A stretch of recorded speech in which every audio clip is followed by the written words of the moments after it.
আজ আমি খুব সহজেই বাড়িতে বানিয়েছিলাম ওটস কুকিজ, আর যা খেতে হয়েছিল দুর্দান্ত। দেখো না, দেখেই বুঝতে পারবে সবাই কালারটা কি সুন্দর এসেছে, তাই না? আর এতটাই সুস্বাদু আর এতটাই কম ইনগ্রিডিয়েন্টস দিয়ে তৈরি যে তোমরা ভাবতেও পারবে না। দেখো না, আওয়াজ শুনেই বুঝতে পারছো যে কতটা ক্রিস্পি হয়েছে। ভীষণ ক্রিস্পি হয় এই ওটস কুকিজ। আর সত্যি কথা বলতে আজ আমি এটা ফার্স্ট টাইম বানিয়েছিলাম, আর বানিয়েই আমি জাস্ট চমকে গেছি যে এতটা টেস্টি ওটস কুকিজ তাও আমরা বাড়িতেই তৈরি করতে পারছি।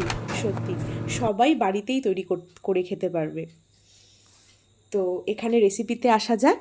আমি 2 চামচ ঘি ইউজ করেছি এই কুকিজ বানাতে।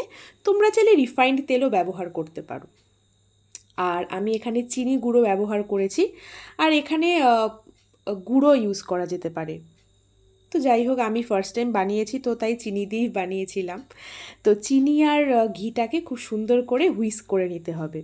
তো আমার একটু শুকনো শুকনো মনে হচ্ছিল, তাই একটু দুধ ইউজ করেছি, এই 1 চামচের মতো। আর এটাকে ভালো করে হুইস্ক করতে হবে। বেশ অনেকটা ক্রিমের মতন একটা টেক্সচার আসবে, ততক্ষণ অবধি হুইস্ক করতে হবে। আচ্ছা, ভালো করে হুইস্ক করে নিয়েছি। এবার আমি ইউজ করছি, দেখো এখানে আটা।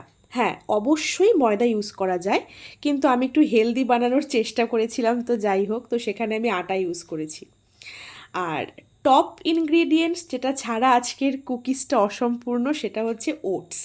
ওটস দিয়েছিলাম 1 কাপের মতো। আর স্বাদ মতন নুন। নুনটা এখানে বলতে পারো যে দিতেই হবে, সেটা তোমাদের আহ, স্বাদ বুঝে দেবে অবশ্যই। আর আমি ইউজ করেছিলাম baking powder. Baking soda use করার দরকার নেই, বেকিং পাউডার ইউজ করেছিলাম। আর তারপর একটু একটু দুধ দিয়ে এটাকে বেশ শুকনো শুকনো করে মাখতে হবে। আর হ্যাঁ, আমি এখানে একটু চকো চিপস ইউজ করেছিলাম, যেটার ক্লিপিংস আমি নিতে পারিনি। আর চকো চিপসটা ম্যান্ডেটরি না, এটা অপশনাল পুরোপুরি। আর এই দেখো, আমি গোল গোল করে আগে বেশ বানিয়ে নিয়ে এরকম লেচির মতন হাতে শেপ দিয়ে, সেটা তোমরা যেরকম শেপ দিতে চাও সেরকম শেপ দিয়েই বানাতে পারো। তো আমি এরকম ফার্স্টে গোল গোল করে নিয়েছি, তাতে কি হয়, সুবিধে হয় গোল করা, রাউন্ড করার সময়। কুকি কাটার আমার কাছে নেই, তো সেজন্যে শেপটা একটু গন্ডগোল হলেও হতে পারে। তো যাই হোক, ফার্স্ট টাইম না, তো সে চলে যাবে, কোনো অসুবিধে নেই।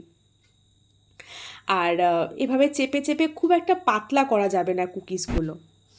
আর এখানে আমি 180 ডিগ্রিতে কনভেকশন মোডে 10 মিনিটসের জন্যে প্রিহিটে দিয়েছিলাম। আর এই যে দেখো, আমি মাইক্রোওয়েভ ট্রেতে সাজিয়েও রেখেছি, একটু ফাঁকা ফাঁকা করে সাজিয়েও কিন্তু সবাই, নাহলে ফুলে একটা একটা লেগে যেতে পারে।